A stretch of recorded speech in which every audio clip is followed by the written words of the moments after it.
আসসালামু আলাইকুম ওয়া রাহমাতুল্লাহি ওয়া বারাকাতুহু।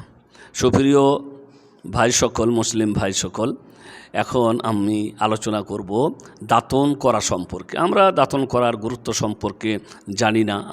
আমরা মনে করি আমাদের অভ্যাসগত যেটা দাতন, সকালে উঠে ব্রাশ করা কিংবা দাতন করা, ঘুম থেকে উঠলে দাতন করতে হয় ইত্যাদি। কিন্তু দাতন করার মধ্যে যে সোয়াবের কথা আছে, দাতন করলে যে সোয়াব পাওয়া যায়, যদি এই সোয়াবের কথাটা আমরা ভালো করে মনে রাখি, তাহলে হয়তো আমরা আরও দাতন করার প্রতি যত্ন নিতে পারবো।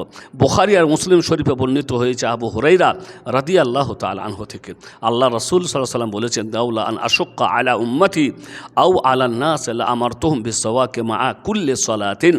যদি আমি আমার উম্মতের ওপরে এই কাজটা কষ্টকর মনে না করতাম, যে তাদের ওপরে কষ্ট হবে, এটা যদি মনে না করতাম, তাহলে আমি প্রত্যেক নামাজের সাথে উযু করার নির্দেশ দিতাম। আর ভালো করে জানেন, আল্লাহ নবী যদি নির্দেশ দিতেন, তাহলে দাতন করাটা নামাজের সময় উযুর সাথে দাতন করাটা আমাদের জন্য ওয়াজিব হয়ে যেত। তাই তিনি নির্দেশ দেননি। কিন্তু একটি কথা পরিষ্কার তো অবশ্যই হয়ে গেল যে দাতন করলে অনেক সোয়াব পাওয়া যায়, কারণ তিনি নির্দেশ দিতেন যদি কষ্ট না হতো।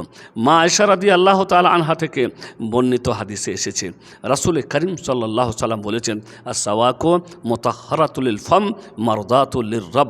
এই হাদিস বর্ণিত হয়েছে নাসাইতে, যে দাতন করলে মুখ পরিষ্কার হয়, মুখ থেকে দুর্গন্ধ দূর হয়ে যায়, ও মারদাতুল লির-রাব, আর এখানে দাতন করার মাধ্যমে রবের আল্লাহর সন্তুষ্টি পাওয়া যায়। তাই আমরা শুধু অভ্যাসগত না, বরং দাতন করার মধ্যে যে ফজিলতও আছে, দাঁত তো পরিষ্কার হবেই, মুখের গন্ধ দূর হবে, মুখ পরিষ্কার তো হবেই, সেই সাথে সাথে এটা যে আল্লাহ রব্বুল আলামিনের সন্তুষ্টি পাওয়ার একটি মাধ্যম, এই কথাটা যদি আমাদের মনে থাকে, তাহলে আশা করি আমরা দাতন করার যত্ন নেব।